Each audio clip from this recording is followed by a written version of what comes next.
Welcome. आप देख रहे हैं हमारा ईयर एंड स्पेशल, यानी कि 2025 की तैयारी हम यहाँ कर रहे हैं कि आप को ऐसे बाजार में क्या करना चाहिए। 2024 की अगर हम बात करें तो साल रीजनेबल रिटर्न्स हमको टुवर्ड्स द एंड मिले, लेकिन आधा साल जो पहले का रहा वो काफ़ी अच्छा रहा। अक्टूबर नवंबर में बिकवाली देखने को मिली, जिससे जो रिटर्न्स पूरे साल के हैं वो थोड़े बहुत डेंट हुए, पर स्टिल निफ्टी ने करीब करीब आपको 10% के रिटर्न्स दिए। वहीं स्मॉल कैप और मिड कैप ने आउट परफॉर्म किया। म्यूचुअल फंड्स की बात करें तो काफ़ी अच्छा प्रदर्शन म्यूचुअल फंड्स का रहा, और डोमेस्टिक इंस्टीट्यूशनल इन्वेस्टर्स ने हमारे बाजार को संभाले रखा जब एफआई का एक्सोडस हम पे हावी रहा। सो डोमेस्टिक म्यूचुअल फंड्स की जब हम बात करते हैं तो आज हम म्यूचुअल फंड्स का ही व्यू रखते हैं। हमारे साथ बहुत ही खास मेहमान जुड़ चुके हैं, मिस्टर आलोक रंजन, ही senior fund manager eight ITI mutual fund. Mister Ranjan, आपका बहुत बहुत स्वागत है इस कार्यक्रम में। धन्यवाद जी। मिस्टर रंजन, हम जब बात करते हैं म्यूचुअल फंड्स की और कोई भी फंड मैनेजर से जब बातचीत होती है तो पहली बात ये होती है कि आप इस साल को कैसे समराइज करेंगे। म्यूचुअल फंड्स के लिए ये साल काफी अच्छा रहा। So I will give you an option: good, very good, excellent. I can't give you bad. I think it was excellent but for the volatility जो कि मार्केट में रही, हैड इट्स ओन चैलेंजेस, लेकिन ओवरऑल साल काफी अच्छा रहा। Fund flow के हिसाब से, परफॉर्मेंस के हिसाब से काफी अच्छा रहा। जी, चलिए अब शुरुआत करते हैं। हम बाजार के बारे में बात करते हैं। 2024 में उठापटक तो देखने को मिली towards the end of the year, लेकिन स्मॉल कैप्स और मिड कैप्स ने आउट परफॉर्म किया बेंचमार्क्स को। लार्ज कैप्स में काफ़ी बिकवाली रही, क्योंकि एफआईआईज जो है उनका एक्सोडस हमारे देश से बाहर रहा। अगर हम 2025 की बात करते हैं तो वहां से कैसी उम्मीदें हैं आपकी? क्या लगता है आपको?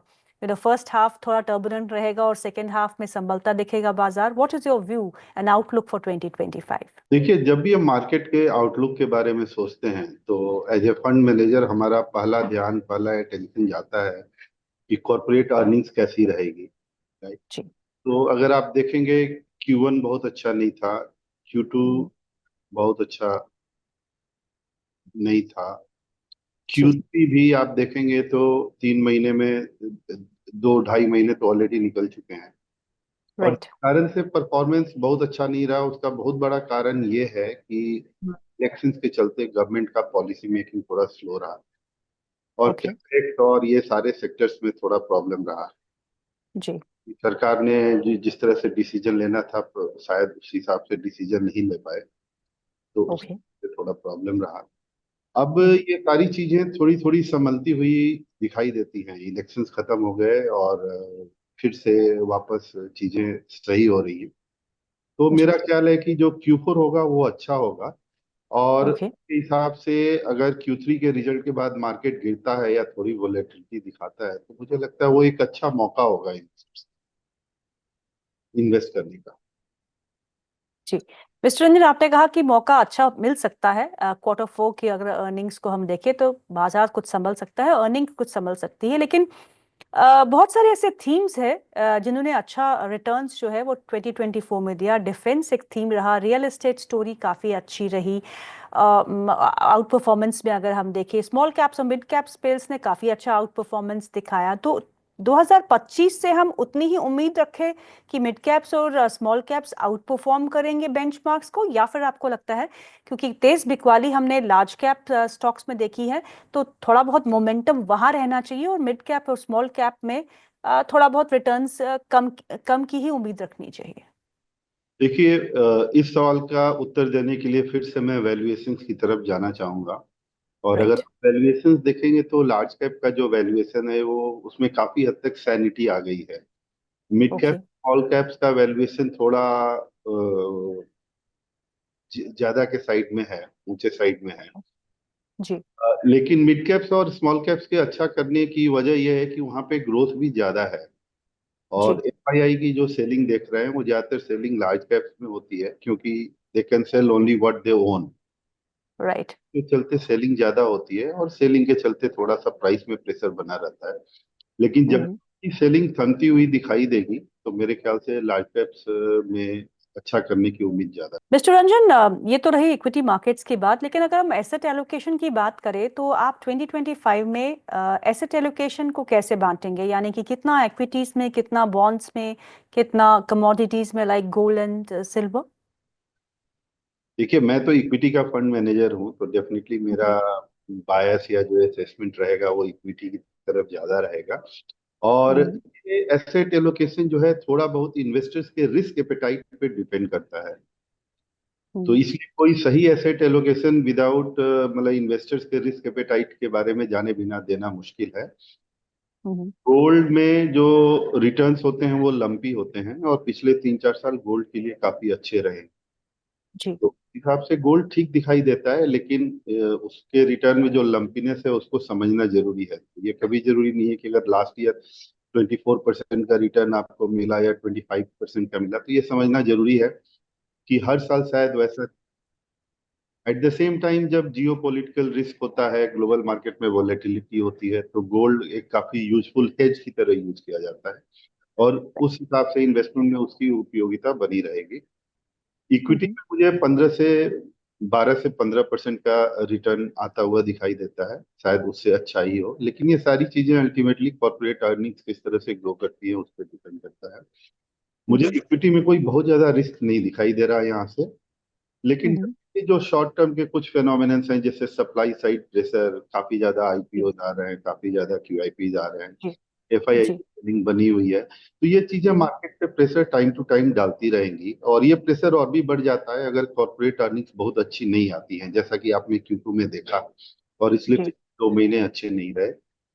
हम्म। गोइंग फॉरवर्ड मुझे लगता है कि ये जो सप्लाई साइड प्रेशर है शायद थोड़ा कम हो, क्योंकि ये सेल्फ करेक्टिंग मैकेनिज्म होता है। अगर मार्केट बहुत नहीं बढ़ेगा तो ये हम्म। सप्लाई साइड फोर्सेज हैं वो धीरे धीरे वीक हो जाते हैं, मतलब लोगों को, प्रोमोटर्स को या इशूअर्स को डर लगता है कि शायद हमारा इशू सब्सक्राइब नहीं होगा, तो वो सेल्फ करेक्शन में चला जाता है। तो इस जी। हिसाब से मोटा मोटा मुझे ऐसा लग रहा है कि 12 से 15% रिटर्न के लिए ऐसा सोच करके इन्वेस्ट करना चाहिए। अगर ज्यादा आ गया तो बहुत अच्छी बात है, और कम आया, hmm. That is part of investing in equity. Mister Ranjan, कोई थीम्स जो आपने आइडेंटिफाई किए हो 2025 के लिए, क्योंकि there is always sector rotation happening. हमने देखा कि 2 साल पहले जो पहले सेक्टर चल रहा था वो अब नहीं चल रहा, और जो 2024 में चला वो हो सकता है कि 2025 में ना चले। तो कोई ऐसे थीम्स जो आपने आइडेंटिफाई किए हो जो अगले साल चलने वाला हो, यानी कि it's not for 1 year only but the themes that will last for say another 1 to 2 years, the new themes that you are working with? देखिए, अभी जो थीम जो मार्केट में जो लोग देख रहे हैं या जो दिखाई दे रहा है, थीम जनरली क्या होता है कि साल 2 साल 5 साल के लिए कायम रहता है। और जी। बहुत सारे जो थीम्स होते हैं वो गवर्नमेंट की पॉलिसीज पे भी डिपेंड करते हैं, राइट। या ग्लोबली अगर कोई डिसरप्टिव चेंज हो रहा है, कोई नई चीज आ रही है, तो उस पर डिपेंड करता है। तो अगर हम्म। आप देखेंगे तो रेगुलेशन के हिसाब से, मतलब गवर्नमेंट जो काम कर रही है उसके हिसाब से, जो आत्मनिर्भरता है उसके जी। हिसाब से, मुझे लगता है मैन्युफैक्चरिंग सेक्टर अच्छा करना चाहिए। हम्म। डिफेंस के शेयर्स अच्छा करेंगे, सेक्टर अच्छा। अच्छा करेगा। शेयर्स अच्छा या खराब करेंगे ये इस पे डिपेंड करता है कि वैल्यूएशंस कितनी जल्दी कितने ज्यादा बढ़ गए। अगर बहुत जी। जल्दी बहुत ज्यादा बढ़ जाते हैं, जैसा कि आपने 6 महीने पहले देखा होगा, तो उसके बाद थीम कितना भी अच्छा हो उसमें थोड़ा करेक्शन भी आता है। तो ये जी। चीज हमने डिफेंस में होता हुआ देखा दिखा। लेकिन हम्म। मुझे ऐसा लगता है कि डिफेंस का थीम आने वाले 5 साल तक 7 साल तक कायम रहेगा, और ओके। ये भी ज्यादा समय तक कायम रहेगा। फिर हम्म। ईएमएस सेक्टर है, उसका थीम भी काफी अच्छा काम करना चाहिए मुझे जो दिखाई दे रहा है, क्योंकि उसमें भी गवर्नमेंट काफी अच्छा काम कर रही है। हम्म। पीएलआई के साथ सेक्टर को काफी सपोर्ट मिल रहा है। तो डिफेंस हो गया, ईएमएस इलेक्ट्रॉनिक मैन्युफैक्चरिंग हो गया, काफी ओके। ट्रैक्शन आ रहा है उस सेक्टर में। हम्म। उसके अलावा अभी नई थीम रिन्यूएबल एनर्जी मेरे ख्याल से वो भी थीम बना रहेगा। तो ये सारे सेक्टर्स मिला जुला करके अच्छा करेंगे। रेलवे हम्म। एक काफी बड़ा एम्प्लॉयर है, one of the largest employer है हमारे कंट्री में, और रेलवे में जी। जिस तरह से हमारे मिनिस्टर अश्विनी जी काम कर रहे हैं, मेरे ख्याल से हम्म। सेक्टर भी अच्छा करेगा। हम्म। सर, जो आप फंड्स हैंडल करते हैं उसमें आपकी एलोकेशन किस प्रकार की है, यानी कि सेक्टर एलोकेशन की अगर हम बात करते हैं तो आप ओवरवेट कौन से सेक्टर्स पे हैं और अंडरवेट कौन से सेक्टर्स पे? देखिए, जहां तक ओवरवेट और अंडरवेट होने की बात है, हम अभी आने वाले समय में हमें दिखाई देता है कि जीडीपी ग्रोथ जो 5.4 की तरफ चला गया था वो पिकअप करेगा। और इलेक्शन हम्म के चलते जो सरकार की डिसीजन मेकिंग में जो थोड़ा सा रफ्तार जो कम हो गई थी वो फिर से पिकअप करेगा, तो उस हिसाब से हमें कैपिटल गुड्स के स्टॉक्स फिर से अच्छा करते हुए दिखाई देते हैं। ओके। बैंकिंग, बीएफएसआई जो है वो सबसे बड़ा सेक्टर है और वहाँ पे वैल्यूएशन काफी अभी भी अच्छे दिखाई दे रहे हैं, तो उसके हिसाब से हम वहाँ पे ओवरवेट होने की कोशिश करते हैं। हम्म और मैन्युफैक्चरिंग सेक्टर पे भी अपना अच्छा एक्सपोजर है। हम्म जो सेक्टर्स महंगे हैं और अच्छे भी दिखाई दे रहे हैं लॉन्ग टर्म में, लेकिन शॉर्ट टर्म में they have run well head of time, या उनका वैल्यूएशन महंगा हो गया है, वहां पे हमने थोड़ा पोजीशंस कम करके हम एलोकेशंस को थोड़ा बैलेंस करने की कोशिश करते हैं। हम्म। मिस्टर रंजन, ऑटोमोबाइल हाँ ऑलमोस्ट, जी। ऑटोमोबाइल में हम लोग थोड़ा सा नीचे हैं। अ, ओके। नीचे अभी आ गए हैं, थोड़ा अट्रैक्टिव लग रहे हैं, तो उस चीज को हम बैलेंसिंग करने की कोशिश करते हैं। मिस्टर रंजन, अभी तक जो रिटेल पार्टिसिपेशन रहा है म्यूचुअल फंड्स में, जो एसआईपी की एलोकेशंस हम मंथ ऑन मंथ बेसिस पे देखते हैं, बोयंसी तो मेंटेन्ड है। थोड़ी बहुत दिक्कत आई थी अक्टूबर नवंबर के महीने में, लेकिन अभी भी the people are really interested in getting into markets, not directly but indirectly through mutual funds. और आपके जितनी भी आपकी the collections have been record high. ये जो मोमेंटम है, इसे आप कितना बरकरार रहता देखते हैं? बिकॉज इन्वेस्टर का perception about the markets have changed. जैसे कि अगर आप 5 साल पहले की बात करें तो पैनिक मोड में जब भी थोड़ी बहुत करेक्शन होती थी तो रिटेल पहले दौड़ता था अपना पैसा निकालने के लिए, लेकिन अभी ऐसा नहीं है। जो करेक्शन हम देख रहे हैं बाजारों में, रिटेल पीछे नहीं हटा। रिटेल या many people come to be and say that हमने पैसा रखा है, बताओ कहाँ लगाना है। क्या ये परसेप्शन जो चेंज देखने को मिल रहा है हमको रिटेल के साथ, is it a long lasting thing for Indian markets? और इंडियन मार्केट्स में अगर ऐसा रफ्तार रहती है तो where do you see the markets in next 5 to 10 years? ये बहुत ही अच्छा क्वेश्चन है आपका। तो देखिए, कोविड के समय से लेकर के, कोविड में मार्च 24 को हमने लो बनाया था। अगर आप निफ्टी का लो देखें तो मेरे ख्याल से 7,500 के आसपास निफ्टी था। जी। तो जी। 2020 मार्च में ये लेवल बना था और अभी पिछले 5 सालों में ऑलमोस्ट निफ्टी 3 गुना से ज्यादा बढ़ा है। राइट। कोविड में जो परिस्थितियां थी उसके चलते काफी नए इन्वेस्टर्स आए, क्योंकि लोग घर में बैठे होते थे और ये कुछ काम नहीं कर सकते थे, तो उनको लगता था कि चलो थोड़ा मार्केट देख लेते हैं, तो लोगों का इंटरेस्ट बढ़ा।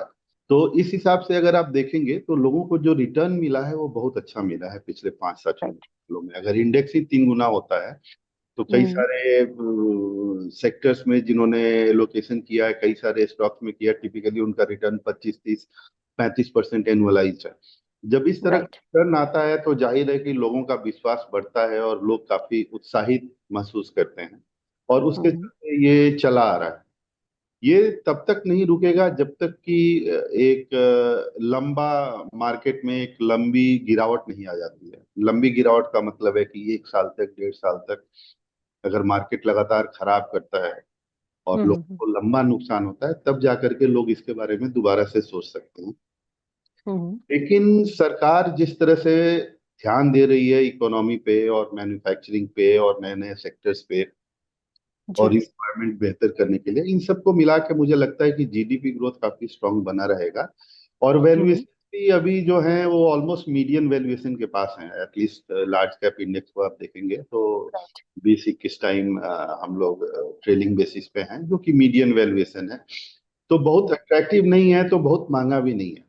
तो इस हिसाब हम्म से मुझे लगता है कि ये जो ट्रेंड बना है कोविड के समय से रिटेल इन्वेस्टर्स के ज्यादा पार्टिसिपेशन का, वो चलता रहेगा। अभी हम्म रेगुलेटर्स ने कुछ स्टेप्स लिए हैं और मीडिया में भी काफी आने लगा था कि यंग जनरेशन बहुत ज्यादा स्पेकुलेशन कर रहा है, तो उन चीजों के चलते जो स्टेप्स लिए गए उसका थोड़ा सा शॉर्ट टर्म में असर आएगा। लेकिन जहां ओके। इन्वेस्टर्स की बात है जो एसआईपी के थ्रू और लंबे समय के लिए इन्वेस्टमेंट करना चाहते हैं, मुझे लगता है हम्म ये परंपरा काफी लंबी चलती रहेगी, क्योंकि हाउस होल्ड सेविंग का अभी भी मुश्किल से 5% हमारा इक्विटी इन्वेस्टमेंट में जाता है। अगर अमेरिका हम्म में देखें तो ये जो नंबर है ये ऑलमोस्ट 35 36% है।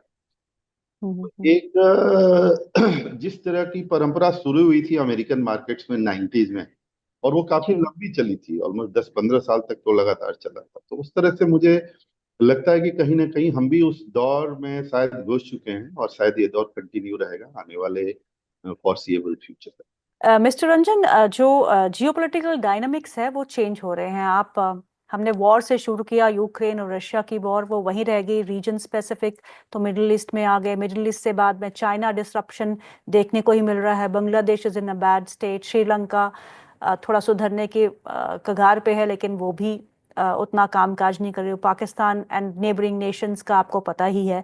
And then we have US elections और Trump is coming back. January 20th is a very important date. उसके बाद उनका क्या बयान रहते हैं, जो बयान अभी तक दे रहे हैं क्या वो उनको लागू करते हैं या नहीं, that is also a key factor that will turn the markets in 2025। तो इन सभी डायनामिक्स को इस चेंजिंग डायनामिक्स में India as a country, as an investment destination आपको कैसा लगता है? क्या आपको लगता है कि एफआईएस की वापसी होना बहुत जरूरी है? आपने अभी कहा कि डोमेस्टिक इंस्टीट्यूशंस काफी स्ट्रांग है, रिटेल पार्टिसिपेशन काफी स्ट्रांग है। क्या हम इस बल पे ही अपने बाजारों को यहाँ से प्रोग्रेस होता देखेंगे, या फिर एफआईएस का होना जरूरी है? देखिए, पिछले 7-8 सालों में जिस तरह से ईपीएफओ का पैसा आना मार्केट में शुरू हुआ है, एसआईपी का पैसा आना शुरू हुआ है, इंश्योरेंस प्रीमियम्स में लगातार बढ़ोतरी हो रही है, उसका पैसा आना शुरू हुआ है, एनपीएस का, नेशनल पेंशन स्कीम का पैसा आना शुरू हुआ है, तो ये जी। काफी सुदृढ़ व्यवस्था बन गई है कि एफआईआई अगर लंबे समय तक भी सेलिंग करते रहे, फिर भी हम्म। हमारे मार्केट पे उसका बहुत ज्यादा निगेटिव असर नहीं पड़ेगा। जिस तरह की ओके। सेलिंग हमने पिछले साल 1.5 साल में देखी है एफआईआई की तरफ से, अगर पहले उसका 1/4 भी सेलिंग होता था ना, तो मार्केट कम से कम राइट। 30% नीचे चला जाता था। तो वेरी एक ट्रू। तो बहुत ही साफ है कि जो डोमेस्टिक फंड्स का सपोर्ट है वो हमारे यहाँ काफी अच्छा दिखाई दे रहा है, और ये शायद आने वाले फॉरसेबल फ्यूचर में भी कंटिन्यू रहेगा।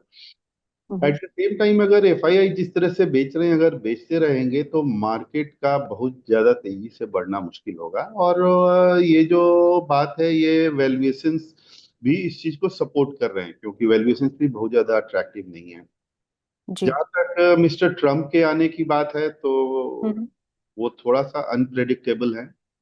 Very true. काफी इंटरेस्टिंग रहेगा देखना कि वो आकर के उन्होंने क्या क्या बोला है और उसमें से वो क्या क्या करते हैं। हम्म। लेकिन एक चीज मुझे जो लगता है कि अगर वो कुछ भी चाइना के अगेंस्ट में करेंगे, तो इंडिया हम्म। के अगेंस्ट में उसकी जो इंटेंसिटी होगी वो थोड़ी कम होगी। कम होगा, राइट। राइट। तो ग्लोबल मार्केट्स में हमारा जो मेन कॉम्पिटिटर है चाइना, हम्म। के हिसाब से हमारे लिए वो एडवांटेज होगा, क्योंकि चाइना के अगेंस्ट में वो कुछ करते हैं और हमारे अगेंस्ट में थोड़ा सा कुछ करेंगे, उसकी इंटेंसिटी कम होगी। तो ये जो हम्म। चाइना+1 से भारत को ऑलरेडी जो बेनिफिट होना शुरू हुआ है, मुझे लगता हम्म। है कि ये बेनिफिट और ये अट्रैक्टिवनेस और बढ़ेगा, तो इसलिए मुझे ओके। बहुत ज्यादा चिंता दिखाई नहीं देती। एक और मेजर इवेंट जो इंडिया के लिए बहुत जरूरी होगा वो है बजट। 1 फेब को बजट पेश किया जाएगा और मार्केट्स उस दिन खुले हैं। It's just for information.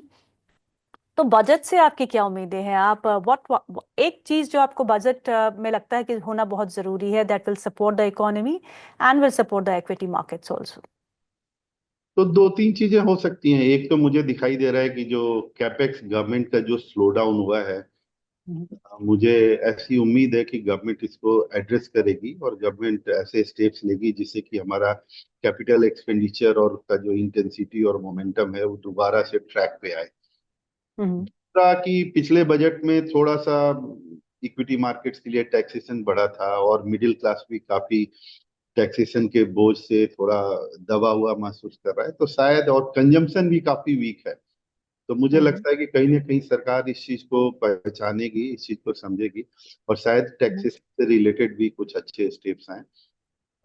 Infrastructure हमारी लॉन्ग टर्म रिक्वायरमेंट है, और हमेशा डिमांड सप्लाई गैप है, तो हम्म। इंफ्रास्ट्रक्चर के फील्ड में मुझे लगता है कि सरकार को कुछ करना चाहिए, और शायद करेगी भी। अनएम्प्लॉयमेंट बहुत बड़ा मुद्दा है, मुझे लगता है उसके लिए करेगी। इसके अलावा हेल्थ, एजुकेशन, ये इसमें कहने की कोई बात ही नहीं है कि हम काफी पीछे हैं विकसित देशों से, और वहाँ पे भी कुछ सरकार को करने की जरूरत है। तो मुझे लगता है कि सरकार वहां पे भी उचित कदम उठाएगी बजट के थ्रू और इन चीजों को एड्रेस करेगी। मिस्टर रंजन, ऐसे बाजार में जब काफी अनसर्टेनिटी होती है तो स्टॉक सिलेक्शन कितना डिफिकल्ट हो जाता है? क्योंकि एक समय था जब वैल्यूएशन मार्केट्स रिकॉर्ड हाई पे, तो हम बहुत फंड मैनेजर्स से बात करते थे, वो बोलते थे stock selection is very difficult because valuations are very high, and the bunch of stocks 150-200 stocks है जिनमें से हमको we have to pick do the selection from that limited handful of stocks. लेकिन IPOs बहुत सारे आए, बहुत सारे डेरिवेटिव्स में भी स्टॉक के एडिशंस हुए। ऐसे में how do you select a stock and how difficult is it to select a stock now under current circumstances? देखिए, हमारा तो सिलेक्शन का एक ही तरीका होता है कि वैल्यूएशंस कैसा है और अर्निंग्स किस तरह की दिखाई दे रही है। जब आप स्टॉक को खरीदते हो तो आपको देखना है कि आपको क्या मिल रहा है और आप उसके लिए क्या प्राइस दे रहे हो। तो अगर अर्निंग ग्रोथ पोटेंशियल अच्छा है और वैल्यूएशंस उसके हिसाब से हैं और हमें स्टॉक्स अगर हमारे रिस्क स्पेक्ट्रम में अगर फिट होता है तो हम उस स्टॉक्स को खरीदते हैं। और ये काफी अनुशासित तरीका है स्टॉक मार्केट में काम करने का। शॉर्ट टर्म में थोड़ा इधर उधर भी लगता है, तो मीडियम टू लॉन्ग टर्म में हमेशा जो प्राइसेस हैं वो अर्निंग्स के साथ कन्वर्ज करती हैं। और अगर आपने सही स्टॉक्स में इन्वेस्ट किया तो पैसा बनता है। तो वैल्यूएशन कंफर्ट आपको कितना है इस समय? वैल्यूएशन कंफर्ट अभी जैसा कि मैंने पहले भी बोला, बहुत ज्यादा अट्रैक्टिव नहीं है market, at the same time बहुत ज्यादा एक्सपेंसिव भी नहीं है। हम लोग मीडियम वैल्यूएशन के आसपास हैं और मुझे काफी ठीक ठाक दिखाई दे रहा है। अपॉर्चुनिटीज हैं, थोड़ा मेहनत ज्यादा करना पड़ता है लेकिन अपॉर्चुनिटीज अभी भी दिखती हैं और इन्वेस्टमेंट के लिए अच्छे मौके मिलते हैं। सर, एक आखिरी सवाल होगा। जो न्यू जनरेशन है वो काफी बाजार में निवेश कर रही है और एक्सपीरियंस कम ही है बिकॉज उन्होंने क्रैशेस अभी नहीं देखे। ये 10% करेक्शन ही आई थिंक पिछले 5 साल में मेजर है, जहाँ पे करेक्शन के बाद हम निचले लेवल्स पे ही कामकाज कर रहे हैं। तो उनके लिए आपकी राय क्या, एडवाइस क्या होगी? What would you suggest them, how to invest and how to go about it? Stock market में पार्ट टाइम बेसिस पे काम करना बहुत मुश्किल है और ये काफी एक सीरियस प्रोफेशन है। कई बार ऐसा प्रतीत होता है कि इसमें काम करना और पैसा कमाना बहुत आसान है, लेकिन मुझे नहीं लगता ये सही है। और दूसरी बात कि ये एक ऐसा फील्ड है जहाँ पे आदमी अपने लक को अपने टैलेंट से कंफ्यूज करता है। I mean, there are times when you just turn lucky and you make money, but if you don't realise that it was sheer luck, तो कहीं ना कहीं फिर जा करके आपको धोखा होता है, प्रॉब्लम होता है और फिर आपको बड़े लॉसेस होते हैं। तो इस चीज को समझना यंग जनरेशन के लिए बहुत जरूरी है। ऐसा नहीं है कि मार्केट में काम करना कोई खराब चीज है, लेकिन इसके लिए सीरियस पढ़ाई लिखाई रिसर्च करना पड़ता है और समय देना पड़ता है। अगर आप उसके बिना कमा रहे हो या आपने कमाया तो आप समझो कि कहीं ना कहीं प्रॉब्लम है और किसी न किसी रिस्क पे आप बैठे हुए हो। It is only a matter of time that when that risk materialises and you get into losses and problems. तो ये समझना बहुत जरूरी है यंग जनरेशन को। जी, मिस्टर रंजन, बहुत बहुत शुक्रिया आज प्रोग्राम में शामिल होने के लिए। Thank you so much for your time sir, and wishing you a very happy and prosperous 2025 sir. Thank you Geetu, same to you. Thank you so much.